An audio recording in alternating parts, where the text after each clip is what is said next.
अस्सलाम वालेकुम स्टूडेंट्स, कैसे हैं आप लोग? उम्मीद है आप सब खैरियत से होंगे।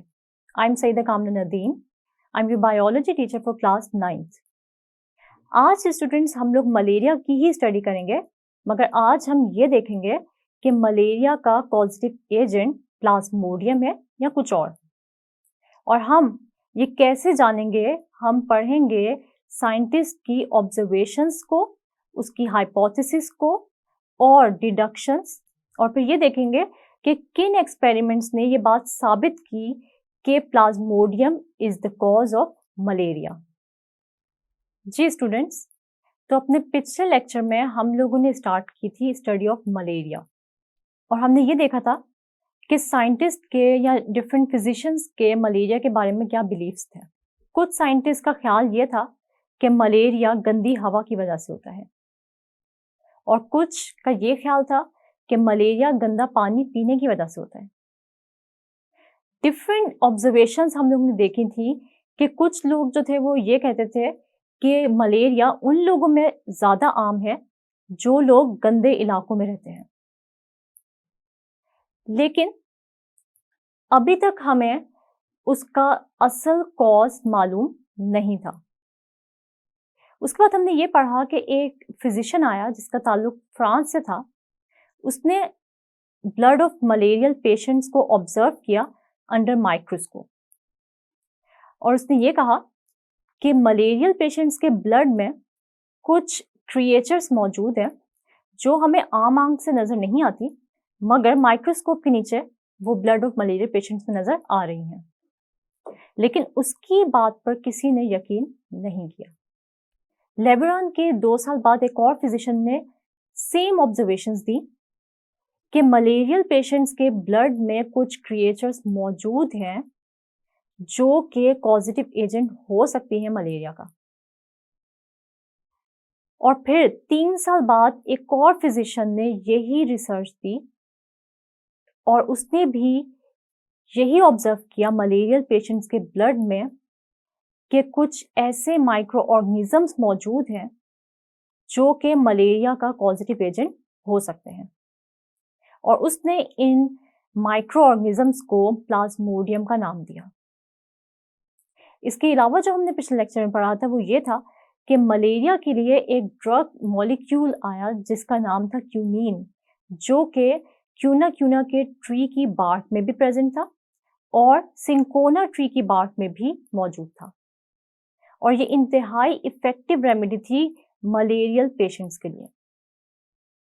अब स्टूडेंट्स हम देख लेते हैं कि 19वीं सेंचुरी के आखिर में साइंटिस्ट ने कुछ ऑब्जर्वेशंस दी पुरानी ऑब्जर्वेशंस की ही बेस पर कि मलेरिया का पॉजिटिव एजेंट क्या क्या हो सकता है। और इनमें से 4 ऑब्जर्वेशंस जो बहुत ही इंपॉर्टेंट थी वो आपकी बुक में दी गई हैं, जिसमें से जो पहली ऑब्जर्वेशन है वो ये थी कि साइंटिस्ट ने ये बात ऑब्जर्व की कि मलेरिया का और मार्शी एरियाज का यानी दलदली इलाकों का कोई ना कोई आपस में रिलेशन जरूर है। अभी भी साइंटिस्ट का ये बिलीव था कि ऐसे लोग जो मार्शी एरियाज की तरफ रहते हैं उनमें मलेरिया की डिजीज बहुत ही आम है। तो उन्होंने ये ऑब्जर्व किया कि यकीनन कोई तो वजह है कि मार्शी एरियाज के रहने वाले लोगों को मलेरिया ज्यादा है। एक और जो मुशाहिदा था वो ये था कि क्यूनीन मलेरियल पेशेंट्स के लिए इंतहाई इफेक्टिव ड्रग साबित हुई। जब भी लोग क्यूना ट्री की बार्क को या सिंकोना ट्री की बार्क को अपने फीवर के ट्रीटमेंट के लिए इस्तेमाल करते तो उनका फीवर ठीक हो जाता था।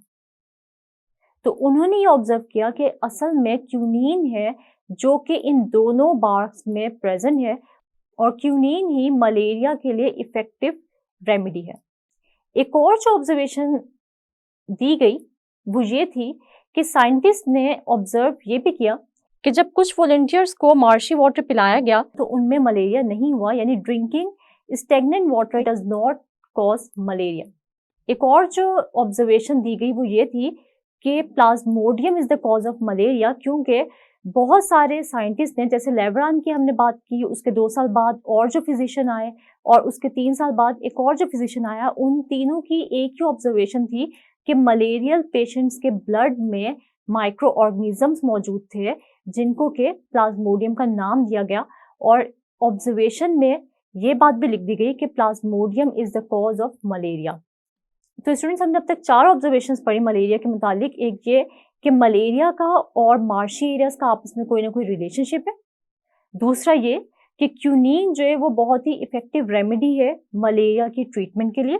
तीसरा ये कि अगर हम मार्शी वाटर पिए तो हमें मलेरिया नहीं हो सकता। और चौथा ये कि प्लाज्मोडियम जो है वो ही पॉजिटिव एजेंट है ऑफ मलेरिया, यानी प्लाज्मोडियम ही माइक्रो ऑर्गेनिज्म है जो कि मलेरिया कॉज करता है। इन सब ऑब्जर्वेशंस की बेस पर हमें मालूम है कि साइंटिस्ट ने एक हाइपोथेसिस ड्रॉ की, क्योंकि हमें पता है कि ऑब्जर्वेशन के बाद जो नेक्स्ट स्टेप होता है वो ये होता है कि आप अपने ऑब्जर्वेशन की बेस पर, यानी अपने डाटा की बेस पर एक स्टेटमेंट देते हो जो कि कहलाती है हाइपोथेसिस। तो इसी तरह साइंटिस्ट ने अपनी इन 4 ऑब्जर्वेशंस की बेस पर एक हाइपोथेसिस ड्रॉ की, और वो हाइपोथेसिस क्या थी? वो ये थी कि plasmodium is the cause of malaria, यानी प्लाज्मोडियम ही है जिसकी वजह से मलेरिया कॉज होता है। लेकिन ये हाइपोथेसिस ठीक है या गलत है, ये तो एक्सपेरिमेंट ही साबित करेगा। अब हम देख लेते हैं कि इस हाइपोथेसिस की बेस पर साइंटिस्ट ने एक डिडक्शन भी, यानी इस हाइपोथेसिस का एक लॉजिकल रिजल्ट भी कंक्लूड किया या प्रिडिक्ट किया, जिसको कि हम कहते हैं डिडक्शन। और साइंटिस्ट ने क्या डिडक्शन दी? साइंटिस्ट ने कहा कि if plasmodium is the cause of malaria then all the malarial patients should have plasmodium in their blood. इस हाइपोथेसिस की बेस पर साइंटिस्ट ने एक रिजल्ट प्रिडिक्ट किया जिसको हम लॉजिकल कॉन्सिक्वेंसेस ऑफ हाइपोथेसिस भी कहते हैं, यानी डिडक्शंस दी। और वो डिडक्शन क्या थी? हम देखते हैं कि वो डिडक्शन इफ और देन लॉजिक के साथ थी, और वो डिडक्शन ये थी कि if plasmodium is the cause of malaria then all the malarial patient should have plasmodium in their blood. यानी साइंटिस्ट ने ये कहा कि अगर प्लाज्मोडियम ही कॉज है मलेरिया का, तो इसका मतलब ये हुआ कि जितने भी मलेरियल पेशेंट्स हैं उन सब के ब्लड में प्लाज्मोडियम मौजूद होना चाहिए। अब ये डिडक्शन, हाइपोथेसिस और साइंटिस्ट की ऑब्जर्वेशंस सही है या गलत है, ये एक्सपेरिमेंट ने साबित किया कि क्या वाकई ही प्लाज्मोडियम ही कॉज है मलेरिया का, या कोई और क्रिएचर या कोई और माइक्रो ऑर्गेनिज्म जो है वो मलेरिया कॉज कर रहा है। स्टूडेंट्स, अब जो डिडक्शन हमारे सामने आई जो कि साइंटिस्ट ने दी कि अगर प्लाज्मोडियम ही पॉजिटिव एजेंट है मलेरिया का, तो हर वो इंसान जो कि मलेरियल पेशेंट है उसके ब्लड में प्लाज्मोडियम होना चाहिए। ये हम लोग देखेंगे कि क्या ये डिडक्शन ठीक है या गलत है एक्सपेरिमेंट के थ्रू। तो इस पर एक्सपेरिमेंट किया गया, और हम लोगों ने ये बात पढ़ी थी कि जब भी साइंस में हम एक्सपेरिमेंट करते हैं तो वो एक्सपेरिमेंट हमेशा कंट्रोल्ड एक्सपेरिमेंट होना चाहिए, यानी उसके लिए हम 2 ग्रुप्स बनाते हैं, एक होता है कंट्रोल ग्रुप और दूसरा होता है एक्सपेरिमेंटल ग्रुप। इसी तरह साइंटिस्ट ने यहाँ पर भी जो एक्सपेरिमेंट परफॉर्म किया उसके अंदर 2 ग्रुप्स बनाए ताकि हमें पता चल सके कि मलेरियल पेशेंट्स के ब्लड में और हेल्दी पर्सन्स के ब्लड में क्या डिफरेंस आता है। तो उन्होंने एक बना लिया कंट्रोल ग्रुप और एक बना लिया एक्सपेरिमेंटल ग्रुप। और उन साइंटिस्ट ने कंट्रोल ग्रुप में 100 हेल्दी पर्सन्स लिए और एक्सपेरिमेंटल ग्रुप में 100 ऐसे पर्सन्स लिए जो कि मलेरियल पेशेंट्स थे। अब साइंटिस्ट ने इन दोनों ग्रुप्स के, जो हेल्दी पर्सन्स का ग्रुप था और जो मलेरियल पेशेंट्स का ग्रुप था, और इन दोनों ग्रुप के पर्सन्स का ब्लड उन्होंने टेस्ट किया और ऑब्जर्व किया अंडर माइक्रोस्कोप। तो जो रिजल्ट्स आए इस एक्सपेरिमेंट के वो कुछ इस तरह थे कि जितने भी मलेरियल पेशेंट्स थे, यानी 100 के 100 मलेरियल पेशेंट्स, उन सब के ब्लड में प्लाज्मोडियम पाया गया। मगर एक अजीब रिजल्ट भी सामने आ गया, और वो ये था कि जो 100% हेल्दी थे उनमें से 7 हेल्दी पर्सन्स के ब्लड में भी प्लाज्मोडियम मौजूद था, मगर उनको मलेरिया नहीं था। अब ये बात साइंटिस्ट की समझ में नहीं आई कि ऐसा क्यों है, और बाद में जब उन्होंने ऑब्जर्व किया तो उनको ये पता चला कि प्लाज्मोडियम उनके ब्लड में कुछ देर पहले ही एंटर हुआ था, और इसलिए उस प्लाज्मोडियम ने अभी तक उस पर्सन में सिम्टम्स अपीयर नहीं किए थे। उन साइंटिस्ट ने इस पीरियड को इंक्यूबेशन पीरियड का नाम दिया, यानी ऐसा पीरियड जो कि किसी भी पैरासाइट की एंट्री से लेकर सिम्टम्स अपीयर होने तक का पीरियड होता है, उसको हम कहते हैं इंक्यूबेशन पीरियड। और हम इंक्यूबेशन पीरियड को कैसे डिफाइन कर सकते हैं?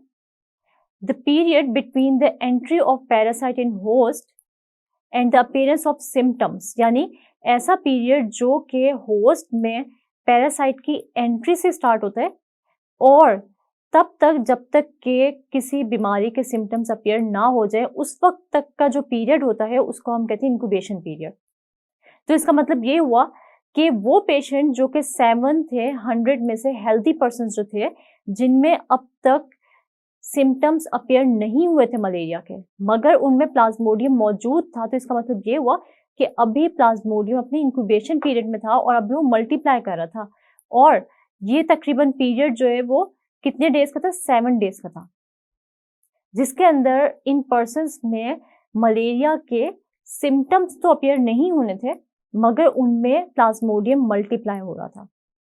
इन सब रिजल्ट से हमें ये पता चला कि मलेरियल पेशेंट्स के अंदर तो प्लाज्मोडियम मौजूद था, मगर कुछ हेल्दी पर्सन्स में भी प्लाज्मोडियम अपने इंक्यूबेशन पीरियड में मौजूद था, लेकिन अब तक उनमें मलेरिया के सिम्टम्स अपीयर नहीं हुए थे। इस तरह इन रिजल्ट्स की बेस पर साइंटिस्ट को अब अपनी हाइपोथेसिस पर यकीन हो गया कि वाकई प्लाज्मोडियम ही वो पॉजिटिव एजेंट है जो कि मलेरिया कॉज कर रहा है, यानी प्लाज्मोडियम ही वो माइक्रो ऑर्गेनिज्म है जो हमें अपनी नेकेड आई से तो नजर नहीं आता, मगर माइक्रोस्कोप के नीचे जब ब्लड को ऑब्जर्व किया जाता था तो प्लाज्मोडियम उन मलेरियल पेशेंट्स में नजर आता था। इसके साथ साथ अब ये मालूम करना था कि ये प्लाज्मोडियम एक पर्सन से दूसरे पर्सन में ट्रांसमिट कैसे होता है। इसके लिए भी साइंटिस्ट ने 2 ऑब्जर्वेशंस पे यकीन किया कि यकीनन कोई ना कोई ऐसी चीज है जो गंदे इलाकों में पाई जाती है और वो मलेरिया कॉज कर रही है या प्लाज्मोडियम को ट्रांसमिट कर रही है एक पर्सन से दूसरे पर्सन में। स्टूडेंट्स, मलेरिया ने बहुत सारे लोगों की जान ले ली थी और ये इंतहाई फैटल डिजीज थी और ये बहुत ही तेजी से फैल रही थी। साइंटिस्ट को मलेरिया का अब कॉज तो पता चल गया था कि प्लाज्मोडियम ही है जो कि मलेरिया का पॉजिटिव एजेंट है, मगर अब साइंटिस्ट का जो नेक्स्ट बायोलॉजिकल प्रॉब्लम था वो ये था कि प्लाज्मोडियम आखिर किस तरह एक इंसान से दूसरे इंसान में ट्रांसमिट हो रहा है। तो जैसे अभी हम लोगों ने एक बायोलॉजिकल प्रॉब्लम का सलूशन देखा कि प्लाज्मोडियम ही कॉज है मलेरिया का, अब आगे जाकर हम लोग ये देखेंगे कि ये प्लाज्मोडियम किस तरह एक पर्सन से दूसरे पर्सन में ट्रांसमिट हो रहा है। जी स्टूडेंट्स, तो हमारे पास एक छोटा सा क्विज है जो मैं आपसे लेती हूँ। कुछ क्वेश्चंस मैं आपसे पूछने जा रही हूँ जो कि एग्जाम पॉइंट ऑफ व्यू से बहुत ही इंपॉर्टेंट है। तो हमारे पास जो पहला क्वेश्चन है वो क्या है? Write down observations about malaria. तो स्टूडेंट्स, आप लोगों ने जैसे पढ़ा कि डिफरेंट साइंटिस्ट ने मलेरिया के बारे में जो है वो डिफरेंट ऑब्जर्वेशंस दी और इनमें से जो ज़्यादा इंपॉर्टेंट ऑब्जर्वेशंस हैं वो आप लोगों ने पढ़ी भी हैं। तो हम देखते हैं कौन सी ऑब्जर्वेशंस हैं, जो कि हम देखते हैं कि 4 मेजर ऑब्जर्वेशंस आपने पढ़ी हैं मलेरिया के बारे में। तो पहली ऑब्जर्वेशन आपने क्या पढ़ी? Malaria and marshy areas have some relation, यानी हम देखते हैं कि मलेरिया का और मार्शी एरियाज़ का यानी दलदली इलाकों का कोई ना कोई आपस में रिलेशनशिप है, क्योंकि हमने ये देखा कि वहाँ रहने वाले लोग यानी मार्शी एरियाज़ में रहने वाले लोग ज़्यादा जो है वो मलेरिया से बीमार हो रहे थे और ज़्यादातर हमने ये देखा कि मलेरिया उन्हीं लोगों में पाया जा रहा था जो ऐसे इलाकों में रहते थे। इसके बाद जो ऑब्जर्वेशन दी गई वो थी quinine is an effective drug for treating malaria, यानी मलेरिया के ट्रीटमेंट के लिए क्यूनीन बहुत ही इफ़ेक्टिव ड्रग जो है वो साबित हुई। इसके बाद जो हमारे पास ऑब्जर्वेशन हमारे पास है वो कौन सी है, drinking the water of marches does not cause malaria. यानी आप लोगों ने देखा कि बहुत सारे लोगों पर ये एक्सपेरिमेंट किया गया कि कुछ वॉलेंटियर्स थे जिन पर ये एक्सपेरिमेंट किया गया कि उनको मार्शी वाटर पिलाया गया, लेकिन इन लोगों में मलेरिया जो है वो नहीं क्या हुआ, डेवलप हुआ। तो हम ये देखते हैं कि मार्शी वाटर जो है इसका मतलब ये हुआ कि उसको पीने से तो मलेरिया नहीं हुआ। इसके बाद जो ऑब्जर्वेशन थी वो क्या थी कि plasmodium is seen in the blood of malarial patients, कि जब भी मलेरियल पेशेंट के ब्लड टेस्ट किए जाते तो उसमें जो है वो कुछ माइक्रो ऑर्गेनिजम्स जो है वो नज़र आते थे और जिनको क्या नाम दिया गया, प्लाज्मोडियम का नाम दिया गया। तो स्टूडेंट्स आप लोगों ने ये चारों ऑब्जर्वेशंस जो है वो लिखनी है। जब भी आपको ये क्वेश्चन आएगा कि कौन सी जो है वो ऑब्जर्वेशंस है मलेरिया के बारे में, तो आपने ये 4 ऑब्जर्वेशंस लिखनी है। लेकिन अगर आपसे ये पूछा जाएगा कि AFE किंग ने कौन सी ऑब्जर्वेशंस दी, तो वो हम आगे जाके पढ़ेंगे। इसके बाद स्टूडेंट्स क्वेश्चन नंबर 2 है, what is cause of malaria. तो ये हाइपोथेसिस है जो कि मलेरिया के बारे में जो है वो दी गई थी, और हम देखते हैं मलेरिया का क्या कॉज है। तो कहा गया कि Plasmodium is the cause of malaria, यानी प्लाज्मोडियम ऐसा माइक्रो ऑर्गेनिज्म जो कि ब्लड ऑफ मलेरियल पेशेंट में प्रेजेंट था, यही है कॉज मलेरिया का। तो ये हाइपोथेसिस थी, इसके बाद इसके ऊपर एक्सपेरिमेंट हुआ और आपको पता है कि ये बात बाद में साबित भी हो गई कि Plasmodium is the cause of malaria. इसके बाद स्टूडेंट्स हमारे पास नेक्स्ट क्वेश्चन है, write down deductions about malaria. तो आपने जो है वो जनरल डिडक्शन जो दी गई थी मलेरिया के बारे में वो आपने बतानी है। If plasmodium is the cause of malaria then all persons ill with malaria should have plasmodium in their blood. यानी ये कहा गया कि अगर प्लाज्मोडियम ही कॉज है मलेरिया का, तो ऐसे लोग जिनको के मलेरिया है उन सबके ब्लड में प्लाज्मोडियम होना चाहिए। यानी ऐसे लोग जो कि मलेरियल पेशेंट्स हैं उनके ब्लड में प्लाज्मोडियम हर सूरत होना चाहिए। ये डिडक्शन दी गई मलेरिया के बारे में कि मलेरिया का कॉज क्या है, प्लाज्मोडियम है, तो हर मलेरियल पेशेंट के ब्लड में प्लाज्मोडियम भी मौजूद होना चाहिए। इसके बाद स्टूडेंट्स हमारे पास एक बहुत ही इंपॉर्टेंट जो है वो शॉर्ट क्वेश्चन है, और ये शॉर्ट क्वेश्चन जो है ये पैराग्राफ के बहुत ही अंदर करके जो है ये डेफिनेशन लिखी हुई है इंक्यूबेशन पीरियड की, तो आप इसको हाईलाइट कर लें ताकि आप लोगों से अगर ये आपसे पूछी जाए एग्ज़ाम में तो आप लोगों को पता हो कि ये कहाँ से आई है। ये जो है ये हमने जो एक्सपेरिमेंट किया था cause of malaria find out करने के लिए, वहाँ पर ये डेफिनेशन लिखी गई है कि डिफाइन इंक्यूबेशन पीरियड। तो आप लोगों को पता होना चाहिए इंक्यूबेशन पीरियड, जैसे मैंने आप लोगों को बताया भी, the period between the entry of parasite in host and the appearance of symptoms. हम देखते हैं कि इंक्यूबेशन पीरियड वो टाइम पीरियड होता है कि जब किसी भी होस्ट में जो है वो क्या हो, एक पैरासाइट एंटर होते हैं लेकिन उस होस्ट में अभी तक सिम्टम्स अपीयर नहीं होते और हमें नहीं पता चलता कि ये जो पर्सन है इसके अंदर जो है वो कोई भी माइक्रो ऑर्गेनिज्म जो कि डिजीज़ कॉजिंग है ये एंटर हो चुका है, क्योंकि अभी तक हमें सिम्टम्स नज़र नहीं आ रहे होते। तो ऐसे पीरियड को जब तक के आपके अंदर सिम्टम्स बीमारी के अपीयर ना हो और आपका जो पॉजिटिव एजेंट है वो बिल्कुल साइलेंट मोड में हो, वो अभी तक जो है वो जाहिर ना करे कि मैं आपकी बॉडी के अंदर एंटर हो चुका हूँ, तो इस टाइम पीरियड को हम कहते हैं इंक्यूबेशन पीरियड।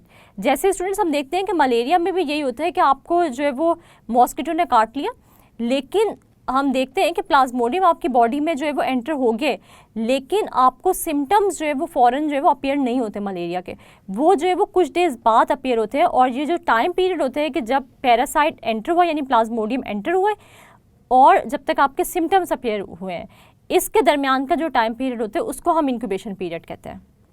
तो स्टूडेंट्स ये कुछ बहुत ही इंपॉर्टेंट शॉर्ट क्वेश्चंस थे जो कि मैंने आपको बताए कि एग्ज़ाम पॉइंट ऑफ व्यू से बहुत इंपॉर्टेंट है। आपके लिए एक छोटी सी एक्टिविटी है कि आपने इन शॉर्ट क्वेश्चंस की, इस क्विज़ की आपने क्या करनी है, रिटन प्रैक्टिस करनी है, ताकि आप लोगों को एग्ज़ाम में बिल्कुल भी मुश्किल का सामना ना करना पड़े। जी स्टूडेंट्स, तो आज हम लोगों ने एक बायोलॉजिकल प्रॉब्लम का सलूशन देखा, और बायोलॉजिकल प्रॉब्लम क्या थी कि आखिर कौन सा पॉजिटिव एजेंट है जो कि मलेरिया कॉज कर रहा है। और हमने ये देखा कि किस तरह साइंटिस्ट ने ऑब्जर्वेशन से हाइपोथेसिस ड्रॉ की, अपनी हाइपोथेसिस से डिडक्शंस, और फिर डिडक्शंस को किस तरह एक्सपेरिमेंट्स की रोशनी से गुजारा, और फिर क्या रिजल्ट्स आए जिसने ये बात साबित कर दी कि plasmodium is the cause of malaria. तो पहले हमने 4 ऑब्जर्वेशंस पढ़ी कि मलेरिया और मार्शी एरियाज का आपस में कोई ना कोई रिलेशनशिप है। फिर हमने ये देखा कि क्यूनीन इफेक्टिव रेमेडी है मलेरिया की। तीसरी ऑब्जर्वेशन हमने ये देखी कि प्लाज्मोडियम मलेरियल पेशेंट्स में पाया जाता है या वो ही कॉजेटिव एजेंट है मलेरिया का। और चौथी ऑब्जर्वेशन जो हमने देखी वो ये थी कि अगर हम लोग मार्शी वाटर पिए तो हमें मलेरिया नहीं हो सकता।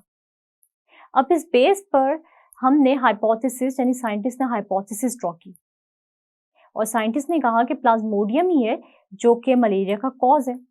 तो साइंटिस्ट ने इस हाइपोथेसिस के बेस पर डिडक्शंस ड्रॉ की और वो क्या थी कि अगर प्लाज्मोडियम ही कॉज है मलेरिया का तो हर मलेरियल पेशेंट के ब्लड में प्लाज्मोडियम होना चाहिए। और फिर एक्सपेरिमेंट ने ये बात साबित भी की कि हाँ, हर मलेरियल पेशेंट के ब्लड में तो प्लाज्मोडियम मौजूद था, लेकिन साथ साथ एक शॉकिंग रिजल्ट भी हमारे सामने आया कि कुछ हेल्दी पर्सन्स 100 में से 7 ऐसे थे जिनके ब्लड में प्लाज्मोडियम पाया गया। और अभी प्लाज्मोडियम अपने इंक्यूबेशन पीरियड में था और प्लाज्मोडियम ने अभी अपने सिम्टम्स मलेरिया के अपीयर नहीं किए थे। और कुछ दिन बाद जब वो अपनी इंक्यूबेशन पीरियड से बाहर निकल जाता तो तब उन पर्सन्स में जो कि अभी हेल्दी नजर आ रहे थे उनमें भी मलेरियल सिम्टम्स अपीयर होने लगते हैं। अपने अगले लेक्चर में हम एक और बायोलॉजिकल प्रॉब्लम को देखेंगे और देखेंगे कि किस तरह साइंटिस्ट ने इस बायोलॉजिकल प्रॉब्लम का सलूशन निकाला। और वो बायोलॉजिकल प्रॉब्लम क्या है?